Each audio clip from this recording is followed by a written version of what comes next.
بسم اللہ الرحمن الرحیم۔ ایک مرتبہ ایک بزرگ نے ایک محفل میں اپنی بند ہتھیلی کو سب کی طرف کر کے دریافت فرمایا، میرے ہاتھ میں کیا ہے؟ کچھ نے جواب دیا، شاید آپ کے ہاتھ میں ہیرے جواہرات ہیں۔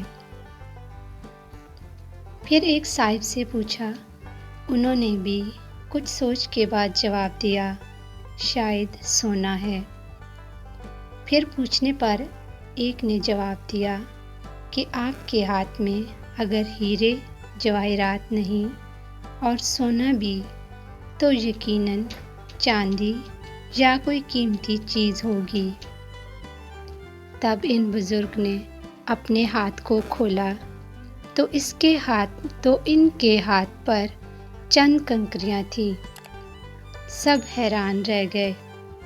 ارشاد کیا، عورت کی مثال اس بند مٹھی کی طرح ہے، اگر وہ بند ہے یعنی باپردہ ہے تو ہیرے جواہرات، سونا، چاندی اور اس کی پیش بہا قیمت ہے، لیکن اگر وہ مٹھی کی طرح کھل جائے یعنی بے پردہ ہو جائے تو وہ بے وقت پتھر اور کنکریوں کی مانند ہے، جس کی کوئی عزت اور قیمت نہیں۔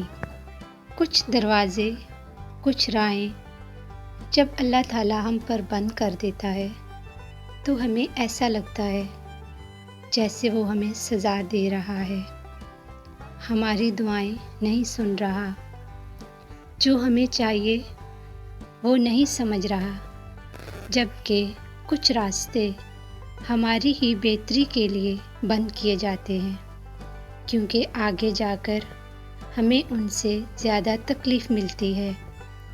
یہ سزا نہیں ہے، بلکہ یہ تو اللہ کی محبت ہے، اس کی حفاظت ہے، کیونکہ وہ ہمیں مسلسل تکلیف میں نہیں دیکھ سکتا۔ ہمارے فیصلے ہماری چاہت کے مطابق ہوتے ہیں، جبکہ اللہ تعالیٰ کے فیصلے ہماری بہتری اور ضرورت کے مطابق ہوتے ہیں۔ لیکن ہم یہ بات اکثر بھول جاتے ہیں، وہ سنتا بھی ہے، جانتا بھی ہے، دیتا بھی ہے۔ اللہ تعالیٰ کو ہر بات کا علم ہے، جبکہ انسان تو ایک کچا منصوبہ ساز ہے۔ کو کس نے کہا کہ اللہ ہماری باتوں کا جواب نہیں دیتا؟ کس نے کہا کہ وہ ہماری طرف متوجہ نہیں ہوتا؟ کس نے کہا کہ وہ ہماری دعاؤں کو قبول نہیں کرتا؟ وہ تو پاک ذات ہے، اس نے وعدہ کیا ہوا ہے کہ تمہیں دے گا، تم مانگ کر تو دیکھو۔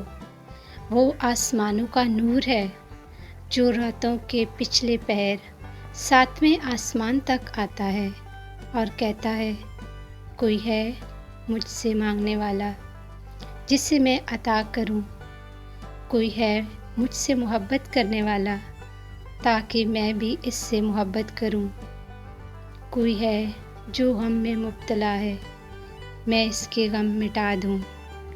اگر آپ کی آزمائش سخت سے سخت تر ہو رہی ہے تو ممکن ہے آپ محبت کی منزلیں طے کر رہے ہوں، ممکن ہے آپ اللہ کے محبوب بندوں کی فہرست میں گردانے جانے لگے ہوں۔ تکلیف ملتی ہی اس لیے ہے تاکہ ہم سمجھ سکیں کہ جو درد ہمیں اپنی بساط سے زیادہ لگتا ہے وہ دراصل ہمارے حوصلوں کی حدود کے اندر ہوتا ہے اور ہم اسے پہچان نہیں پاتے، بس تکلیف کی ذرا سی شدت پر ڈھہ جاتے ہیں، جبکہ وہ مدد کرنے پر آتا ہے۔ جب وہ مدد کرنے پر آتا ہے تو سمندر میں بھی راستے بنا دیتا ہے، اور تم کیوں مایوس بیٹھے ہو کہ وہ تمہاری مدد نہیں کرے گا، تمہارا یقین نہیں توڑے گا، تم بس یقین کامل رکھو، وہ تمہاری زندگی بدل دے گا۔